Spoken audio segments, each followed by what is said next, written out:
America के राष्ट्रपति Donald Trump ने कहा है कि उन्हें उम्मीद है कि भारत अमेरिकी सामान पर लगने वाले टैरिफ को कम करेगा।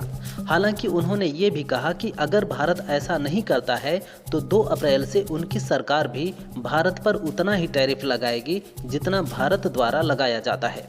ट्रंप ने भारत, पश्चिम एशिया, यूरोप आर्थिक कॉरिडोर को लेकर कहा कि इससे विरोधी देशों का मुकाबला करने में मदद मिलेगी। सीएम योगी ने रिश्वत लेने के मामले में 2006 कैडर के आईएएस अफसर और इन्वेस्ट यूपी के सीईओ रह चुके अभिषेक प्रकाश को सस्पेंड कर दिया है। कुछ दिन पहले सोलर इंडस्ट्री लगाने के लिए एक उद्यमी ने इन्वेस्ट किया था। इंडस्ट्री के आवेदन के दस्तावेज के कार्य को पूरा कराने के लिए अभिषेक की सह पर निकांत जैन ने कमीशन मांगी थी। उद्यमी की शिकायत पर सीएम योगी से इसकी जांच कराई। जांच में अभिषेक दोषी पाए गए हैं। राष्ट्रीय राजमार्ग और एक्सप्रेसवे के टोल प्लाजा पर अब लोगों को लाइन नहीं लगानी होगी। टोल प्लाजा पर लोगों का समय बचाने के लिए सरकार सालाना पास जारी करने पर विचार कर रही है। केंद्रीय सड़क एवं परिवहन मंत्री नितिन गडकरी ने कहा, कुछ जगहों पर पायलट प्रोजेक्ट के तौर पर सैटेलाइट आधारित बैरियर टोल व्यवस्था लागू की गई है। भविष्य में इस व्यवस्था का विस्तार किया जाएगा। देश के कुल 325 नेशनल हाईवे पर ATMS लागू है। इजराइल गाजा में हमलों पर ब्रेक लगाने के लिए तैयार नहीं है। पिछले 2 दिनों में इजरायली एयर स्ट्राइक में गाजा में 450 लोगों की मौत हो चुकी है। इजरायली पीएम बेंजामिन नेतन्याहू के आदेश पर इजरायली सेना गाजा पट्टी पर एयर स्ट्राइक कर रही है। मंगलवार को आधी रात एयर स्ट्राइक की थी, जिसमें बच्चों एवं महिलाओं समेत 404 लोग मारे गए थे। इसमें हमास के 8 कमांडर भी मारे गए थे। बुधवार को भी हुए हमले में 58 लोग मारे गए।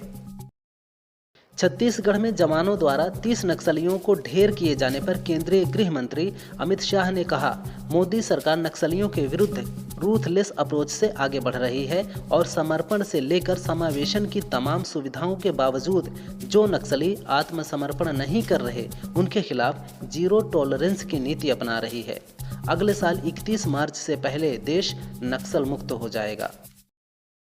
मुंबई 26/11 हमले के दोषी तहव्वुर राणा ने प्रत्यर्पण के खिलाफ अमेरिकी सुप्रीम कोर्ट में अपील दायर की है। राणा की याचिका पर 4 अप्रैल को सुनवाई होगी।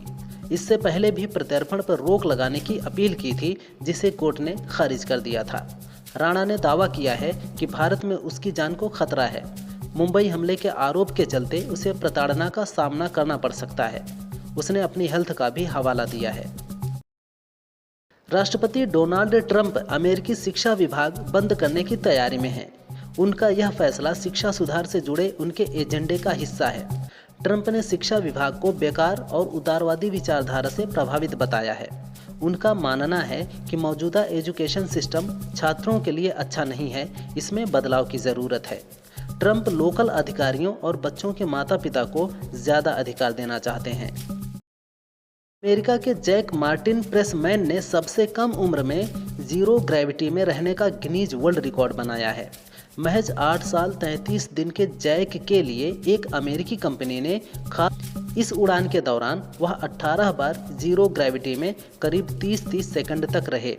जैक ने कहा, यह वास्तव में रोमांचक था। जैक बड़े होकर एस्ट्रोनॉट बनना चाहते हैं।